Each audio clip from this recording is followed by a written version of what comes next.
You're listening to the Utah Checkdown Podcast. And now your host, Josh Furlong.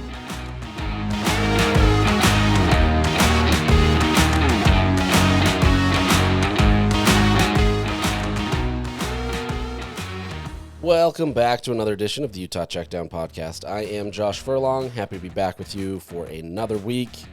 If you're in Utah, it's a little windy today. It's nice and sunny, but windy. I wanted to go out golfing today, and I could do it, but my game is not quite good enough to counteract the wind that would pushing me on. I mean, maybe it would help me on some holes, right? If the wind's to my back and I shoot well, but that's for another day. So.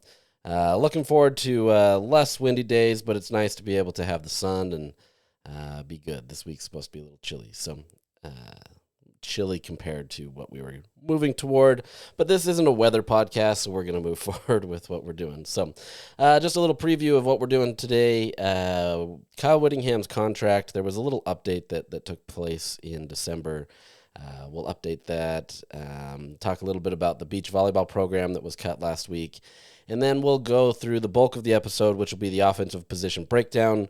If you remember last week, we did the defensive position breakdown, talked about all the different players there, who's going to step up, who are the role players, that kind of stuff.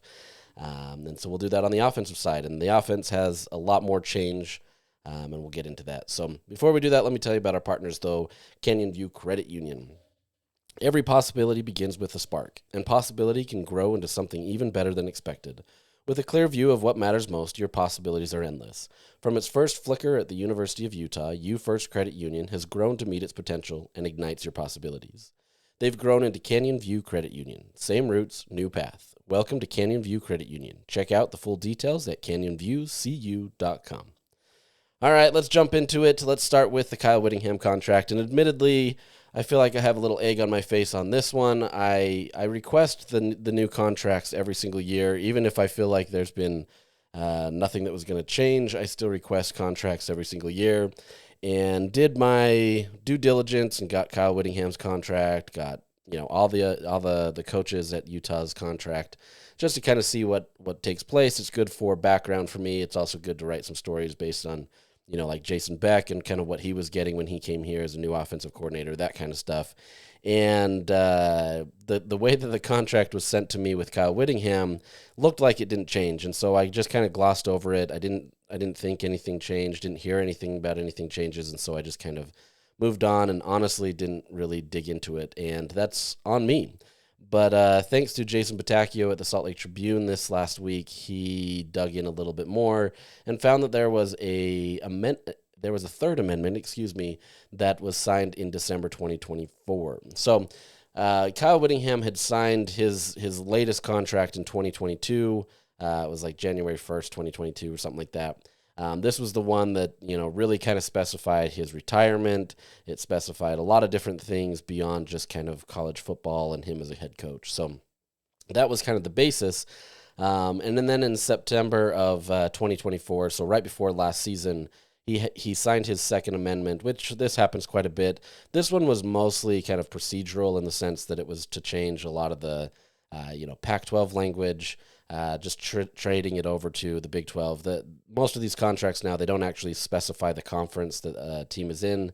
As you can imagine, there's been a lot of changes, and it's just easier to say conference. And so there was a lot of just like procedural stuff that way to change that kind of stuff. It updated that language and then gave him some different incentive bonuses and kind of the updates on stuff like that. So nothing too big. But then in the third amendment that was signed in December 24, there were some things that definitely changed. And most of it had to do with his role after, he's a head coach at the University of Utah. If you remember right, last year there was a lot of conversations about how, it was probably his last year. Everything was trending that way. Quite honestly, the way that it was trending and kind of everything that we were seeing really kind of showed itself that Kyle was hanging it up after the year. Obviously, the season didn't go as planned, and I have to imagine, and he won't say it officially, but I have to imagine that kind of weighed on him and not wanting to end the season, his career on a 5-7 record.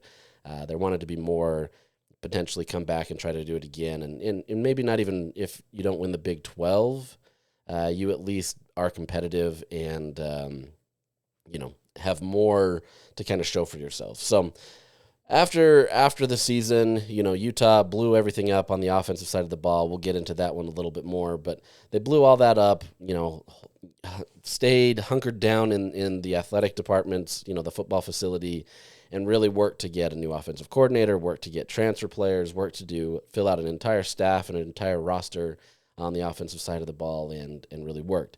But as part of that, Kyle changed his contract related to his special assistant role. So this is the role that once he declares his retirement, he essentially transitions to a special assistant to the athletic director, where he works like 10 hours a week, or he can work, he can work more than that, but 10 hours a week is the minimum that he has to do.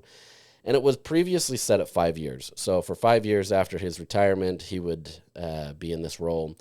The new contract essentially gives him a 2-year service after his retirement date. So same thing, he's still a consultant to the athletic director, will still work with the athletic department, minimum of 10 hours per week, that kind of stuff. But they removed his quote-unquote retirement payment category. This was more just kind of the payout for his base salary, outfitter, multimedia rights, that kind of stuff. So they've scrapped that and essentially switched it with just a standard salary where he will get paid $3.45 million every year. So for those 2 years, it was previously only $995,000. But if you also take away that retirement payment, it still comes out to about the same, a little bit more, but just kind of simplify some stuff. So 2 years instead of 5, 3.45 million instead of the almost million plus the retirement payments. And then if he's terminated before the end of the length of his contract, he doesn't retire but is terminated by the university without cause, he gets $4 million per year left on his contract. So that's a massive update to what he gets. And then the biggest thing, which lends itself to kind of looking at this year as his last year, in his contract they added retirement dates.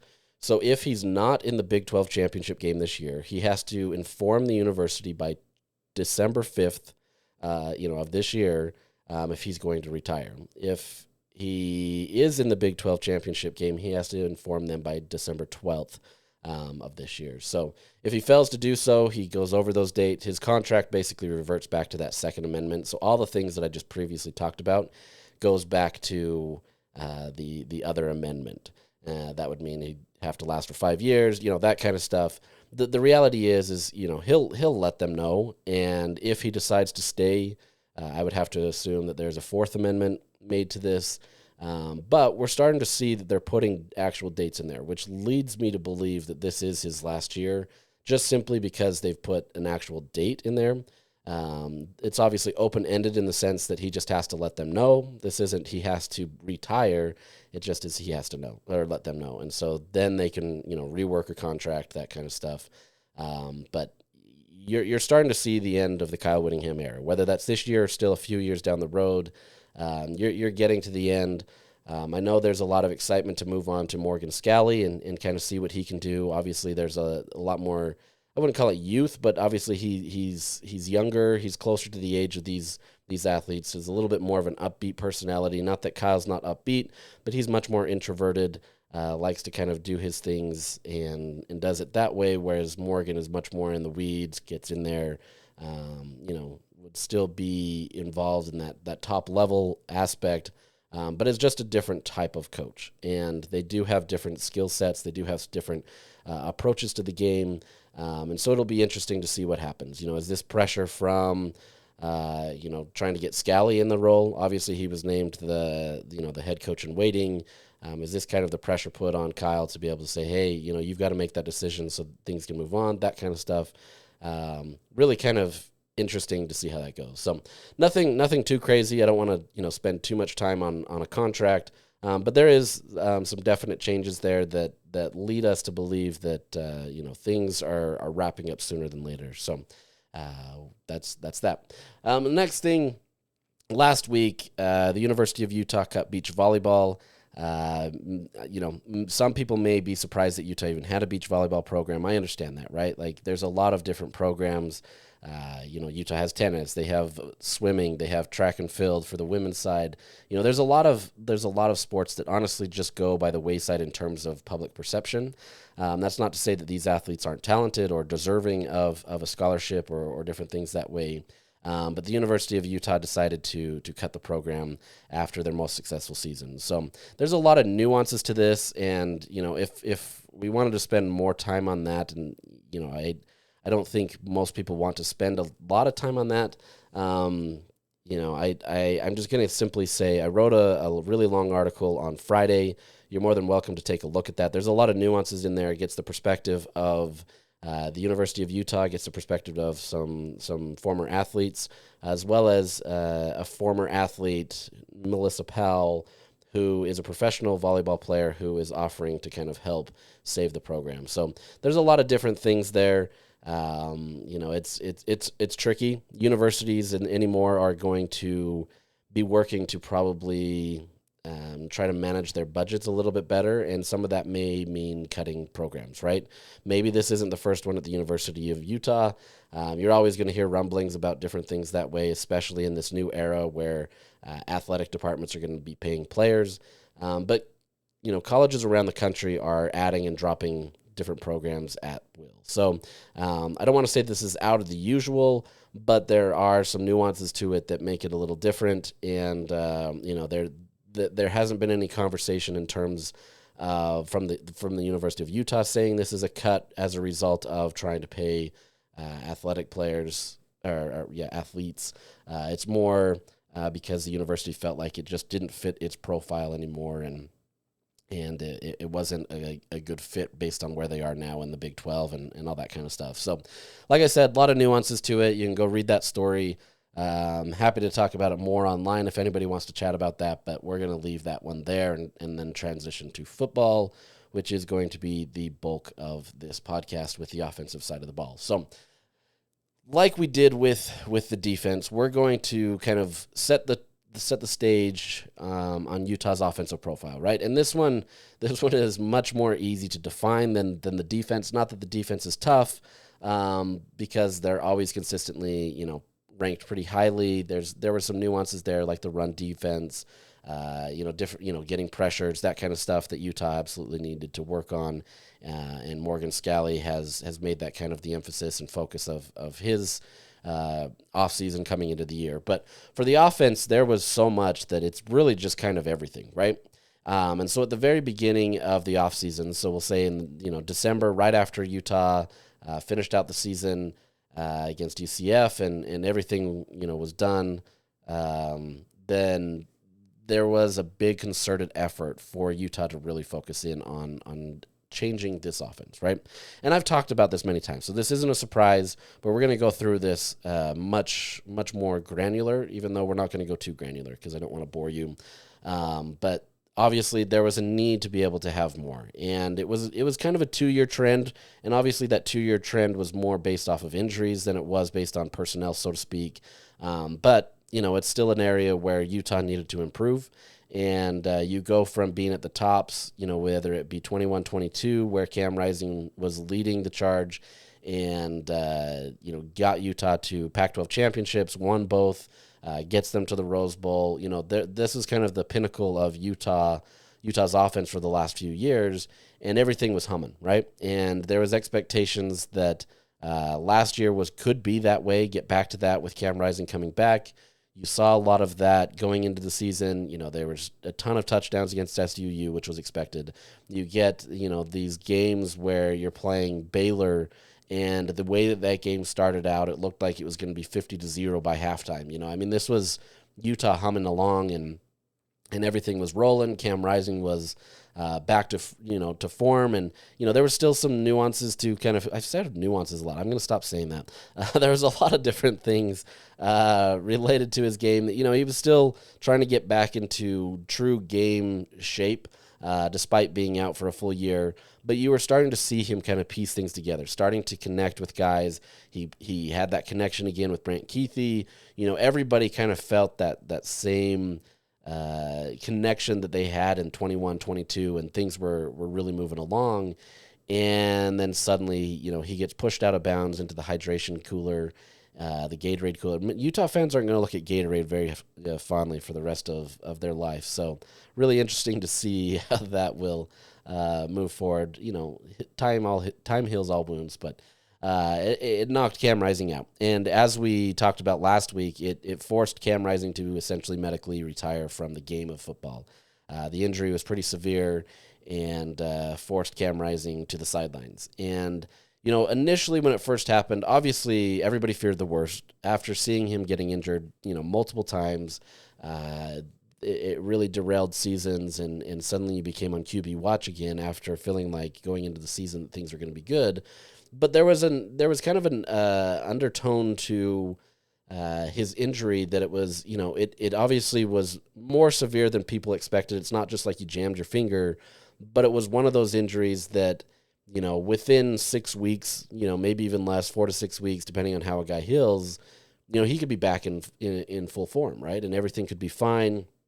Utah could be okay. Maybe you struggle in the first part of the Big 12 schedule, but at least you're going to get your quarterback to the meat of it, and maybe kind of make that last push for everything.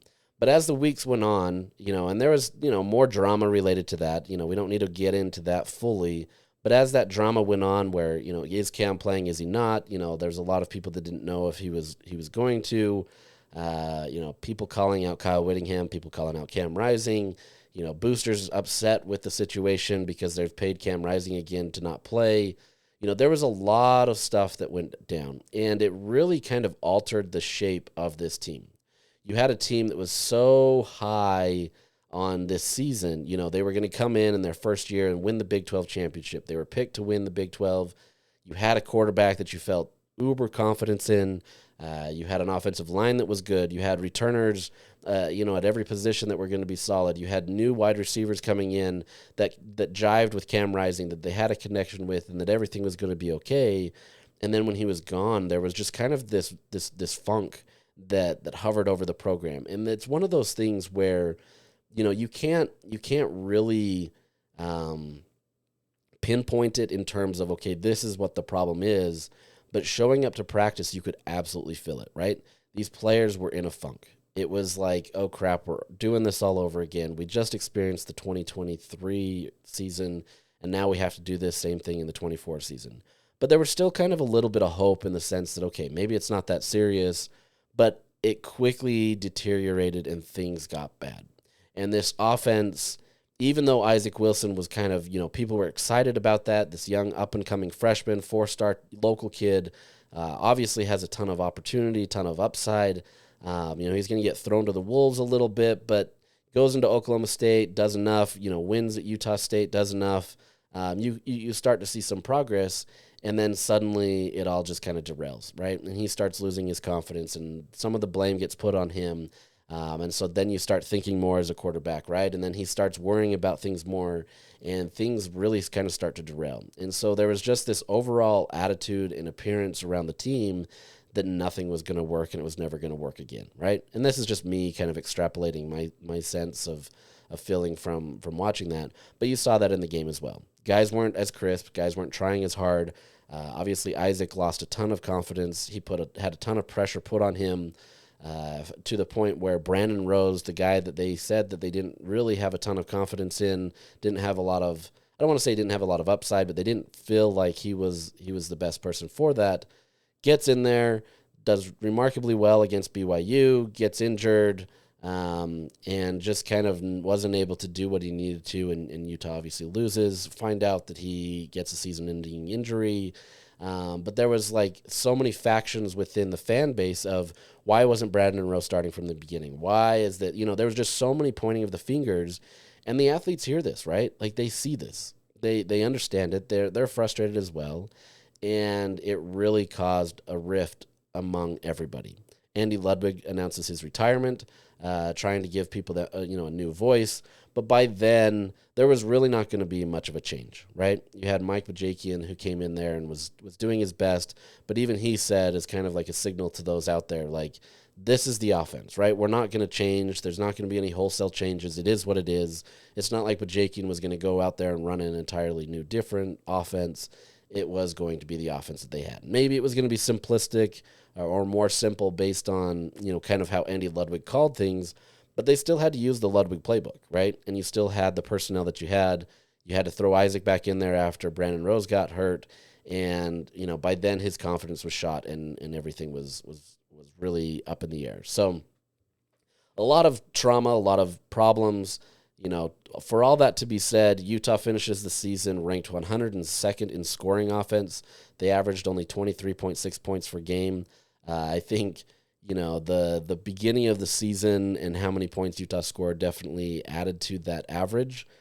Because near the end, Utah couldn't do anything. The fact that their defense was holding teams to 20.6, if I remember right, I could go look that up, but 20.6, the fact that you could have just scored 3 touchdowns and won most of these games shows where Utah was at offensively. They couldn't get anything going, and it was a real struggle, right? And so 102nd in the nation in scoring offense, not really a surprise. When you can't move the ball, you're not going to score the ball. So not really a surprise there. But it wasn't that far off from 2023. And so as much as the frustrations came from last year in terms of Utah not being able to move the ball, 2023 wasn't any better, right? You didn't have Cam the entire season. You had Bryson Barnes. You had you moved to different quarterbacks there, and Utah finished 96th. And so it wasn't much better. They're pretty similar spots. And so for 2 years, this offense has been dog crap, right? Like it's been something where Utah fans have been really frustrated with it. And so it's tough because the year before, Utah's last year where they went to the Rose Bowl and went to compete against Penn State, beat USC in the Pac-12 championship and probably one of the more improbable championships, they were ranked 11th in the country in scoring offense. They were averaging 38.6 points per game. And so suddenly you're dropping 15 points a game, and, it absolutely felt that way. Utah couldn't move the ball, and it was a struggle. So don't need to belabor that point. We understand it. Just kind of looking at a few more things. Rushing offense and passing offense both finished 98th. Just weren't generating a lot. Passing offense wasn't as bad as maybe it looked. It did look bad. But I think the more disappointing thing here last year was the run offense, right? You weren't getting anything out of that. Mekhi Bernard, there's games where he went hero mode and really kept Utah in the game. But outside of that, Utah really had nothing.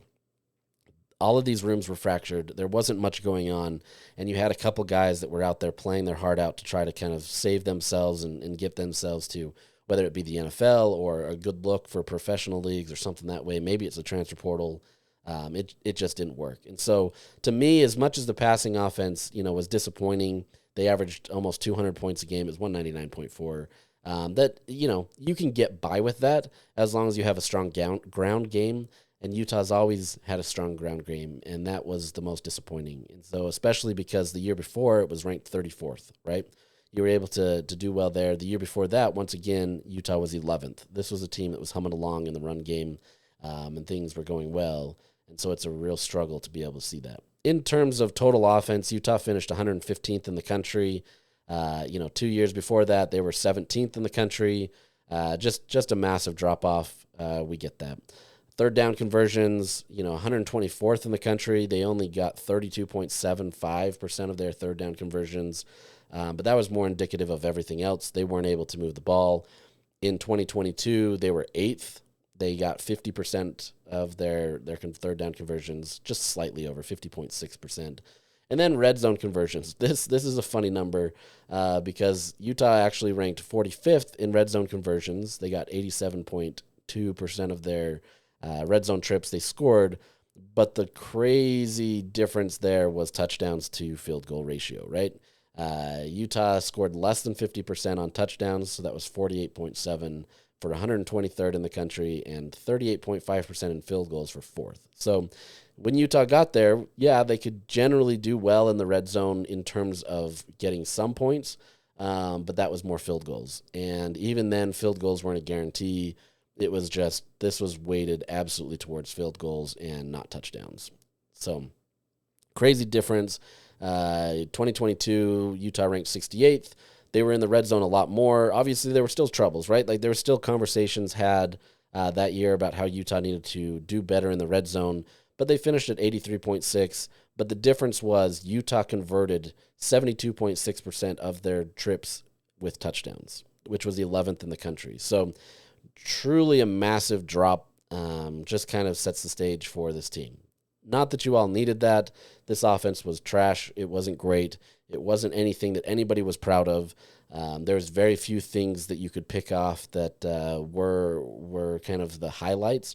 Most of those came from probably Spencer Fano and Caleb Lomu as your two bookends to the offensive line. But for the most part, there just really wasn't anything to celebrate. And as I said, as a result of that, Utah blew up the entire offense. Guys transferred out. They pushed some guys out. They really just went through a wholesale change of everything, right? And outside of Isaac Wilson going into the portal and then coming back, Utah completely remade its quarterback room. It completely remade the running back room. Every single running back transferred from there. Wide receivers, you brought in a ton of new talent, try to get there. The only consistency there really was the offensive line. Yeah, tight end as well, a little bit, mostly. But offensive line was the only consistent factor, really, of this offense. And so there was a ton of change that needed to be done.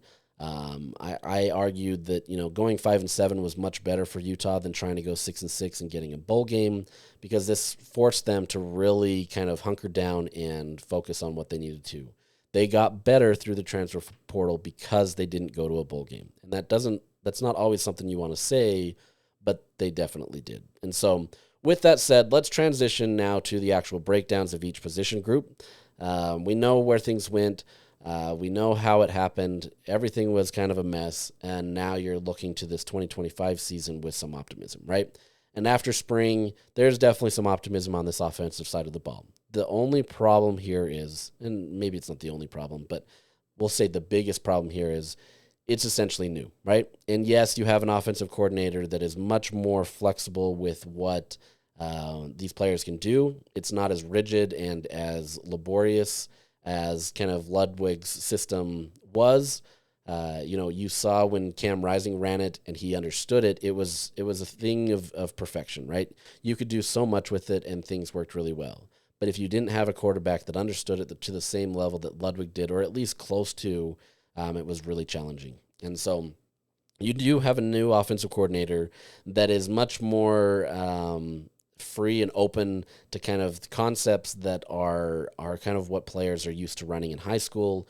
They're pretty simplistic in terms of there's not a lot of checks, different things that way, and so it's much easier for these guys to learn. Now, with that said, that doesn't make this an easy offense, or that suddenly Utah's going to be this great potent offense.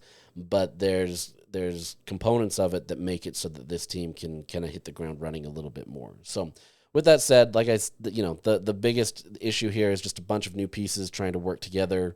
Even though they've come together really well in spring, and there's been a lot of kind of focus and move to kind of come together, it still takes time. Once you get into the game, don't expect everything to just be perfect.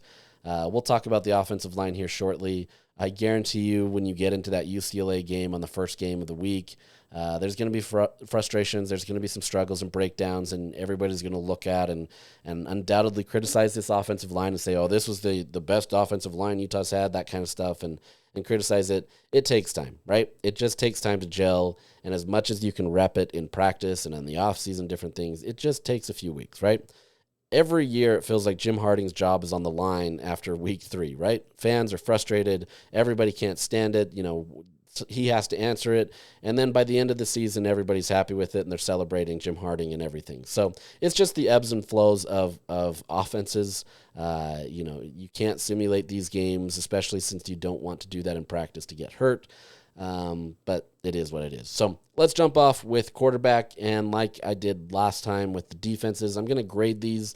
Some of it's based on potential. Some of it's based on what they've got, that kind of stuff. So with that being said, I'm going to grade the quarterback as an A-, and it's still probably a generous there. Probably B+ is more appropriate. But the reason I'm doing that is solely on Devin Dampier. There's more that goes into that, obviously, but Dampier has been a great asset for Utah in the transfer portal. And that is a great opportunity for Utah because he understands Beck's offense. He comes in here doing very well at a program that just generally hasn't had the same consistency that Utah has, doesn't have the same types of talent or access to the talent that Utah has. And so there's reasons to believe that Dampier is going to be much improved, has obviously a strong offensive line that is going to protect him and give him the time that he needs. And based on what we've seen in spring and everything there's a lot to like about what Devin Dampier can do. He's the true dual threat quarterback. He's the guy that can make, is the engine to make things go, is really solid in what he does. And as long as he can be healthy and perform at a power 4 level, that A- grade is going to be, pretty easy to justify, right? If he struggles, if he doesn't live up to the expectations, isn't the guy that Utah thought he could be, yeah, that grade is completely off, and I'd look like an idiot, and Utah's now down in the dumps again, and you're forced to figure out who your quarterback is. But I think there's a lot of optimism here in kind of who he is and what he can do. Last year, he threw for 2768, 12 touchdowns. He did have 12 interceptions there and only completed passes at 57.9%. We've talked about that. He's improved his accuracy. This is in practice. Keep that in mind. He has improved his accuracy in practice. But on the same vein, he also rushed for 1,100 yards, almost 1,200 yards, and 19 touchdowns. This is a guy that just gets it, right? And he's going to be a threat. He's going to be somebody that's tough to stop, really puts a lot of pressure on opposing defenses to try to figure out what he's going to do. The way Utah has set this up, he can obviously sit back in the pocket and toss the ball around and do what he needs to do that way. He can obviously have designed runs for him. There's some option plays that they can use. There's a lot of trickeration that Utah's really come up with that they feel confident in that can be a regular part of this offense. So as much as Dampier is kind of going to be the engine that makes everything go, as quarterbacks do, Utah feels confident they've done more to be able to kind of offload all of the pressure on Dampier, right? This isn't the same thing as with Cam Rising last year, where when he got hurt, Utah had nowhere to go. They felt like they had somewhere to go with Isaac Wilson, but they feel much more nimble and feel like they can do what they need to be able to help. So with Dampier, obviously this offense can be pretty remarkable if he lives up to those expectations.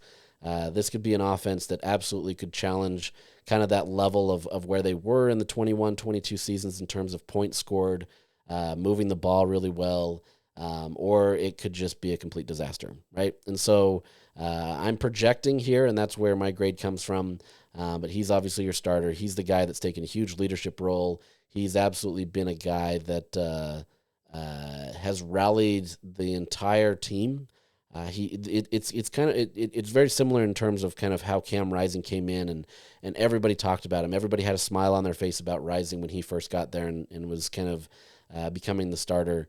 He absolutely is the leader, the alpha in the room, the guy that's there, not in the true alpha where he's, trying to be the end all. He's just more of the guy that everybody focuses on, the true leader that they respect. So a lot of good things there. We don't need to wax poetic on Dampier before he's even taken a rep here at Utah. But there's obviously a lot to like there. Behind him, the two rotation players that are going to get the most looks, and however it shakes out as QB2, QB3 will be interesting. That's Isaac Wilson and Bird Ficklin. Wilson obviously is a sophomore, has a lot of experience just playing last year, but is admittedly, and he says it himself, working to kind of rebuild the frustrations and the struggles that he had last year, right? After being decimated by just all the beatdowns and all the focus, this is going to take some time. And so ideally, Wilson would redshirt this year and be able to have a lot of, just being able to witness, what needs to be done, right? He still has a lot of upside, right? Like, I don't think fans should lose any hope on Isaac Wilson. But with that said, he's being pushed, right? Bird Ficklin is a guy that will push him.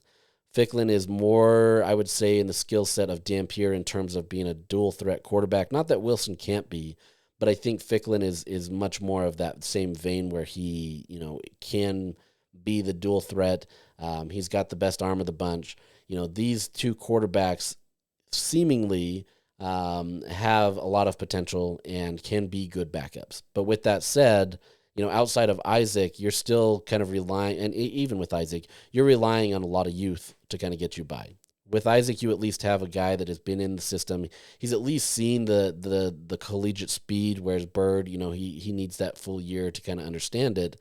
But you at least have a guy there. And if he can get over kind of some of the whether it's PTSD or whatever it may be, the frustrations, the lack of confidence that maybe has come, I think Utah is in still a good spot. And I think the offense that Beck runs would be more suited to either one of these quarterbacks, that they can do okay. So I think Utah will be okay there. Depth-wise, they do have Nate Johnson listed as a quarterback. He's in there, but he's more of the athlete role. We've talked about this, about how he's more of the Swiss Army knife. He can get in there. You will see him throw some passes this year. You will see him lined up in the backfield. You will see him lined up at wide.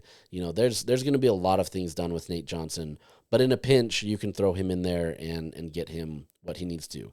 The only struggle with Nate Johnson is he's not consistently getting QB reps in the same vein that, Devin Dampier, Isaac Wilson, and Bird Ficklin are, right? This is a guy that is more used as the utility player, and so he's not specializing in one area. He's doing everything, and so if there was some need that you need him to be the quarterback, you're going to take some obvious lumps because he's not getting in there. Now, with that said, I think that's a deep reserve. I still think they would probably feel comfortable to turn to Isaac Wilson, barring Bird Ficklin just taking tremendous strides this fall. Even then, I think Utah might be hesitant to try to turn it over to a true freshman again, but we'll see. I'm really fascinated to see how Utah designates this. Ficklin 100% was coming on strong near the end of spring, and in my estimation was starting to go and kind of overtake Wilson, but we'll see. So that's kind of where that stands. And then Brendan Zurbrugg, you got to see him a little bit at the end of the spring game where he was able to do some stuff. But he's more of your, true depth. He's going to be there. He's also young in the system. He's a sophomore as well. He can learn and grow through it. But right now, that's kind of their focus. And then you have walk-on Drew Cowart. So you've got some depth. You've got some players that can do it. But similarly to most programs in the country, your starter is your guy, right? Like if he gets hurt, you're going to start looking for other areas. But I think Utah has absorbed a little bit more of what took place last year, and they can kind of deal with that more in a better approach than what was kind of presented to Utah in the system that Andy Ludwig had. So quarterback play will obviously be huge for this team. If the quarterback does well, I think this team really has a real shot to compete in the Big 12. I think there's a lot to like, and things can be pretty efficient and effective if this goes well. So next, we'll jump into the running backs. Running backs, I'm putting it a B+, just simply because there's a lot of new faces. Obviously, a lot of guys that have gotten a lot of reps and done a lot of good things. But based on last year and just kind of the last few years, Utah's in true need of somebody to step up and be the guy. You could arguably put them in that A- category as well, with Wayshawn Parker leading the charge. But until we see him produce at Utah, that's kind of my hesitations. I'm giving Dampier a little bit more projections based on at quarterback, and I should at running back with Parker with the offensive line that Utah has. But I think the last few years, the run game hasn't been as effective as Utah needs. And so I'm kind of more looking on the half glass empty type scenario on running back, whereas I'm looking half glass full on the quarterback. That's my best explanation for that. So with Wayshawn Parker, though, Parker obviously is a phenomenal athlete. Freshman last year at Washington State, finished with 735 yards, 4 touchdowns, averaged 5.36 yards. He was in an offense kind of similar to what Utah has this year, where the quarterback, John Mateer, was a dual threat guy. He ran the ball a ton, and so Wayshawn was kind of the secondary guy to run the ball. Obviously, as the running back, he would be the lead, but he's a freshman. There was a lot there. I think Parker and Dampier this year can be a great 1-2 punch. Parker has a lot of opportunities available to him. He's got a great offensive line that is phenomenal in run blocking, and so there's true potential there for him to be able to do well. He's a decently good pass blocker, and I have to imagine he's only getting better. The one thing that kind of held him back early in spring is he had kind of a little procedure that forced Utah to kind of work him in slowly. He did get in there, but they were much more reserved with him, and he didn't get a lot of reps comparatively to kind of all these other guys. But near the end of spring, he was getting much more into form. There shouldn't be any worry that this will linger. It's just you didn't get to see a ton of him in spring in terms of what he can do. But this guy, he's got great balance. He can hit the hole really hard and really make guys pay, push them back. He doesn't take, he absorbs those hits a lot and is able to kind of get the yards after carry. He is the prototypical running back that I think Utah has been looking for, where he can kind of be the leader of that room. Kyle has obviously said, it's not his yet. I think a lot of that was more just based on just needing to make sure that he can sit in Utah's offense and run it well.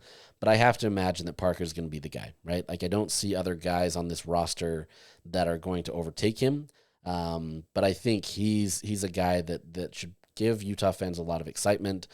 He can absolutely be a guy that is going to complement Devin Dampier a ton. And with those two just alone, not even counting Nate Johnson in his specialty roles, not counting like a Hunter Andrews, which we'll get to, those types of things, these two alone can be a great 1-2 punch and do a lot of damage. And if you can run them in the option, or you can run them just standard sets, run it up the A gap, B gap, outside zone, inside zone, whatever it may be, I think Utah has enough with just those two alone that they can be much more effective than what Utah was this last year. Beyond him, rotation players, this is where it gets a little more interesting. At running back, obviously, you're not just going to have one guy that is always running the ball. Parker will get the bulk of the carries, though I'm curious to see kind of the limit Kyle puts on some of these players. I think he's approaching more of the 30 carries a game, maybe not early, but I think Utah would feel confident in him being able to get there.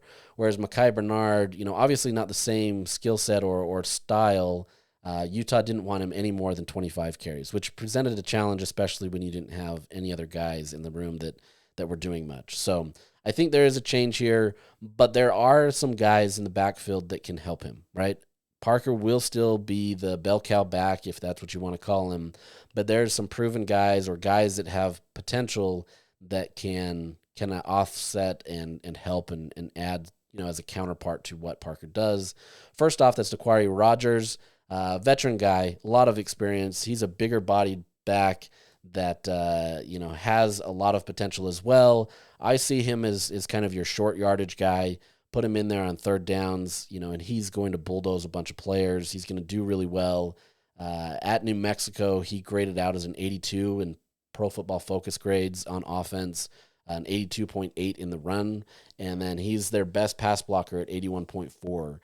This is a guy that is done really well, and I'm curious to see how that translates at this level. If he can be that same type of guy, if you could put Parker and Rogers in the backfield as a two-back set, you've got some great opportunities there with a great offensive line. Now you have two good pass blockers who can kind of utilize it. There's a lot that you can do here. Both are talented in what they can do in terms of the run game.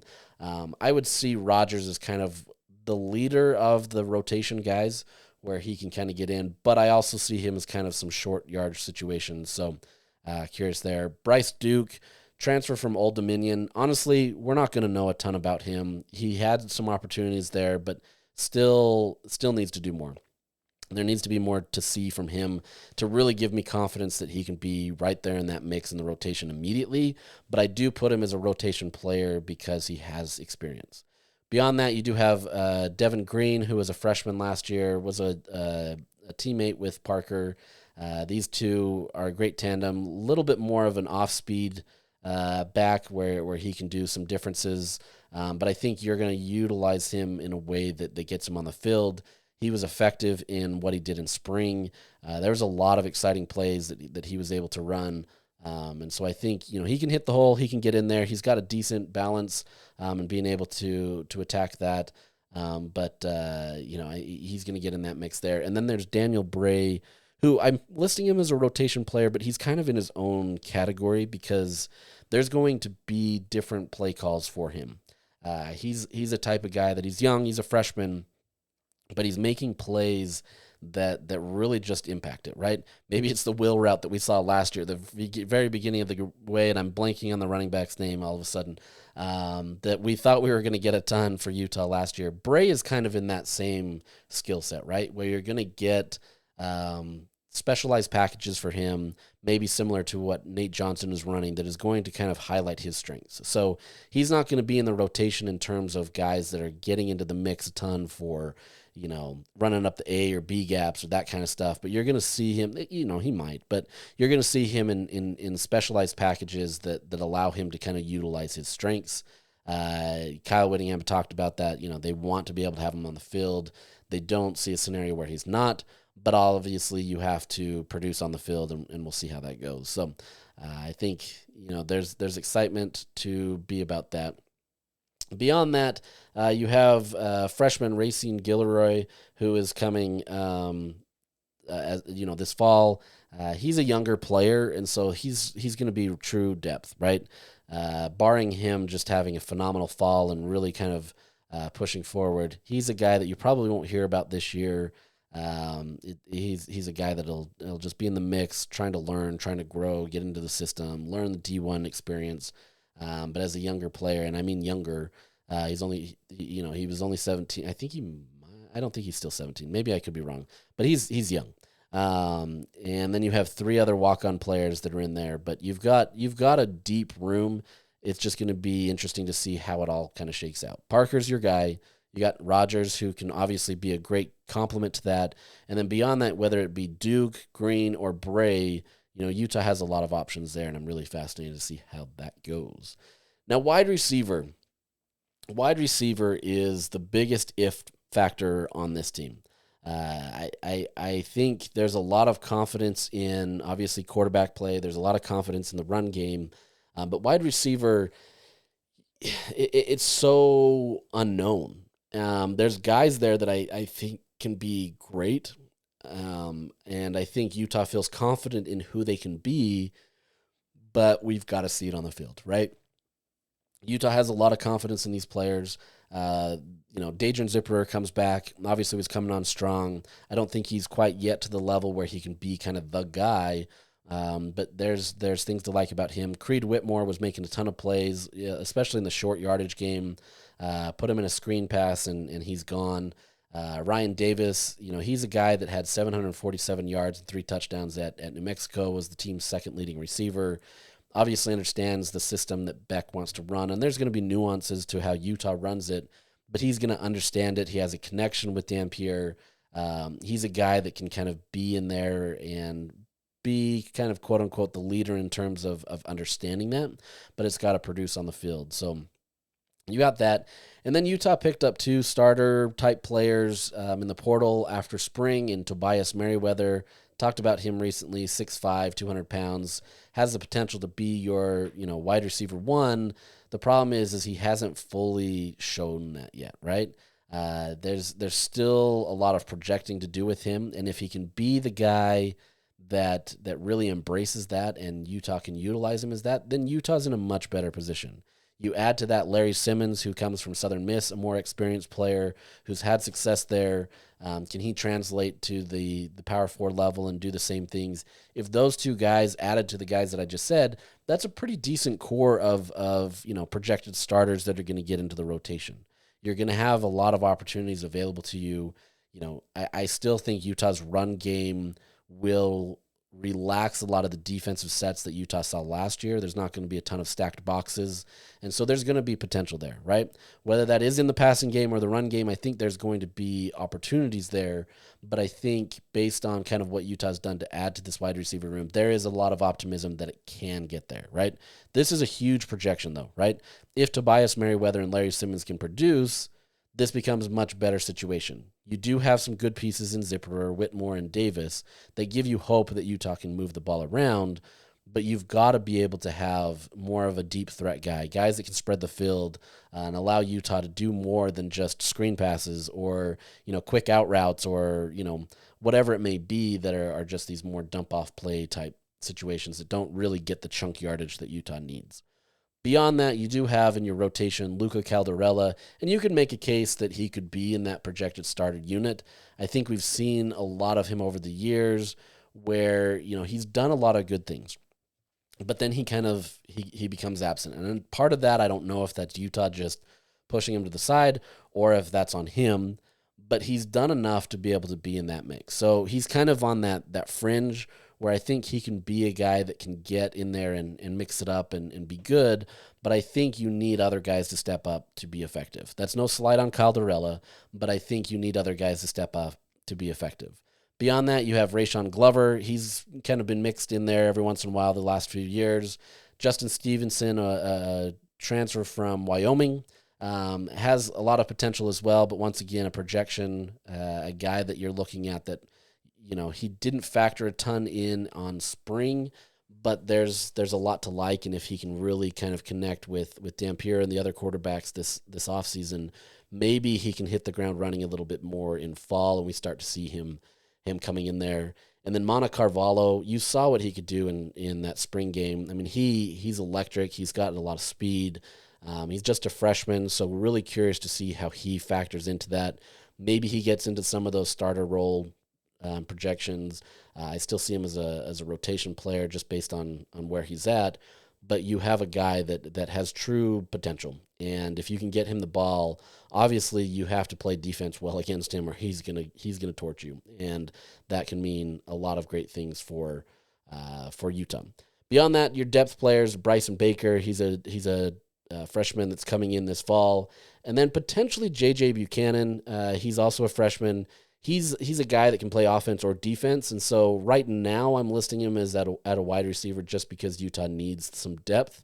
But there is real potential that he moves over to the defensive side as well. So we'll see what happens there. But wide receiver, like I said, the biggest question mark. I have it as C+, more on the optimistic side that Utah can do it. I think it's probably a better grade than that. But I think just based on kind of the unknown, it's hard to do anything better than that just because we don't know, right? I think Utah will be effective in the passing game, but to what extent and to, who separates themselves, that's the real question. That there's no real answers there, right? A lot of optimism was placed on Zach Williams before he transferred to USC, but even then, he was a projection as well. He had 10 reps to his name. There wasn't a lot of tape to look at. Obviously, he was a guy that was looking to be, emerging as wide receiver one, but I don't think he fully was that guy either.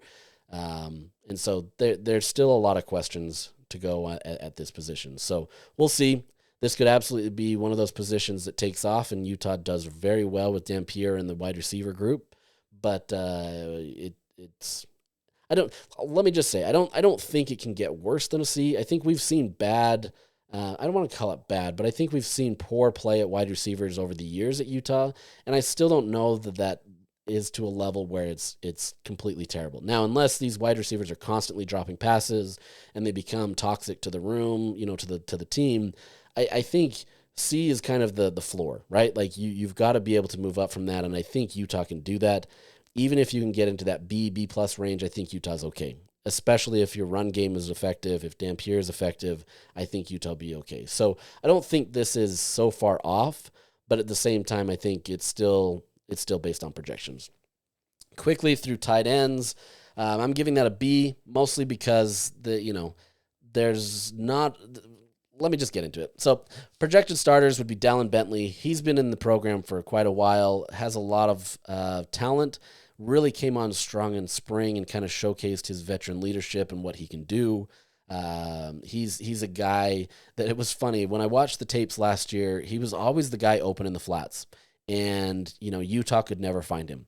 And he could have been a huge difference maker. The problem was there was so much emphasis to try to get more chunk plays that Bentley kind of got forgot. And so I think he's a guy that if you watch a lot of the tape, he's getting open. He's physical. He can play his hand in the dirt and mix it up on the offensive line.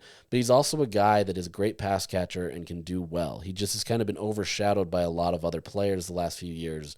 And so, it's easy to not know who this guy is. But I think he's got, he's in for a breakout season. And I think he can do a lot of good. Obviously, Jason Beck hasn't run a lot of tight end sets at New Mexico, but as was pointed out, Utah is not New Mexico, and this system can be a lot more effective. And so there will be more tight end play than what you saw at New Mexico, but what level remains to be seen. Beyond that, you do have Hunter Andrews, who will 100% be in that starter role as well. How these two factor in, I don't know if they're going to run, just 11 personnel, 12 personnel, whatever it may be, remains to be seen. But I think Hunter, whether he's lined up in a true tight end position or is more of an H-back type, scenario, I think he is going to be a big X factor in this offense. Similarly to all those other players that I've mentioned, whether that be Nate Johnson or Mana Carvalho or you've got Daniel Bray, some of these other guys, he's 100% this guy. He's got a big body frame that makes him tough to tackle. He's got great hands. He's incredibly fast. I mean, this is a guy that if he can really make the strides that we saw in spring and translate that to fall, I think there's a lot to be excited about, and you're going to start to see a lot of projections about who this guy can be. And, early on, before Landon King transferred from Utah, said that Hunter Andrews is 100% Brant Keithy. That's who he is. And if you can get another Brant Keithy, barring the injuries, Utah's in a very good spot. And that offense, that ups the pass catching game, those wide receivers a little bit better, because I think that'll help them more. Beyond that, your rotation guys is going to be Otto Tia. He did transfer from Utah State, but he's moving from wide receiver to tight end. He'll be in that mix. And then you have Drew Clemens as a freshman coming in. Beyond that, there's not a lot of depth. Not that I think you need a lot of depth, and so I don't think there's a concern. I know Utah has been interested in trying to get a tight end from the portal, but I think this is kind of the bulk of who your players are going to be. And I think you'll be okay. Dallin Bentley and Hunter Andrews are going to be your guy. Otto Tia will mix it in as well and get in the mix there. But I think you're going to see, some good tight end play, despite it not being the 13 personnel or whatever it is where you're just stacking the line with a bunch of guys, right? I think they're going to be utilized differently. And lastly, let's close out on offensive line. Offensive line is easy to project in terms of kind of the potential, the opportunity, and that's an A. There's no position group on this team that I think Utah feels more confident in than its offensive line. It's real easy to say that, and it's also one of those things that people will look at sometimes and be like, really? But there is a strong offensive line that's a veteran unit, a team that understands what it needs to do. They're phenomenal players in terms of kind of who they are, especially Caleb Lomu and Spencer Fano, who are both getting first-round looks in next year's NFL draft. If you can have two NFL-caliber players, especially in those two tackle positions, especially first-round players, that means a ton for Utah. It means a ton for their potential. You kind of see how that goes with these teams, Oregon or some of these other teams that have this great line play. If they can be effective, that helps a team so much. And in spring, there was a lot of time for Dampier to be able to work, right? It'll obviously change in fall in terms of kind of the speed, and guys are kind of crash in more, but you do have talented line that is going to do well. And that starts with Caleb Lomo as your left tackle. You have Tanoa Togiai as your left guard, a veteran player who's been in there, who has a lot of potential, gets in there and has been really good at really solidifying what Utah can do there. Jaron Kump at your center, really the veteran player. He's been at Utah for 19 years, it feels like, but he's done very well for Utah and can be great at kind of helping the play calls, understanding what protections need to be made, different things that way. And so Kump becomes kind of the next, I would argue he becomes the next most valuable player on this team outside of Dampier, because he has to be able to see what these teams are doing. And if he can do that effectively and have a good connection with Dampier, things are going to go much better. Right guard, Michael Mokafisi. Right tackle, Spencer Fano. Like I said, Lomo and Fano getting a ton of publicity. Fano right now comes back to Utah as the top returning offensive lineman in PFF offensive grades and run blocking grades. This is a guy that has a lot of potential. He had a run blocking grade of a 93.6, which is phenomenal. An offensive grade of 92.7 is the team's leader last year. This is a guy that is getting a ton of praise for what he does, and I think it's only going to grow this year. You're going to have a lot of scouts at games for Utah, and it's mostly because of Fano and Lomu. Now, as much as Fano is getting a lot of praise, Lomu is starting to get a lot more as well. He's getting in there. Obviously hasn't had as much tape as Fano just because he didn't play his freshman season as much. But he's in there right in that mix, and he's going to be there's a lot of projections that he could be even better than Fano, which is pretty remarkable. I don't necessarily disagree, but I also could see Fano taking a step up as well, which is crazy because he's already grading out very well. But you have those two anchors on the on the outsides that are really going to help Utah. Beyond that, you have some great rotation players as well. Ike Garcia, for example, has really come on strong. Freshman last year, could absolutely be in the mix where he could be kind of in that starting unit. Maybe he gets mixed in there every once in a while. But he's another guy that they feel really confident about and excited about to see what happens.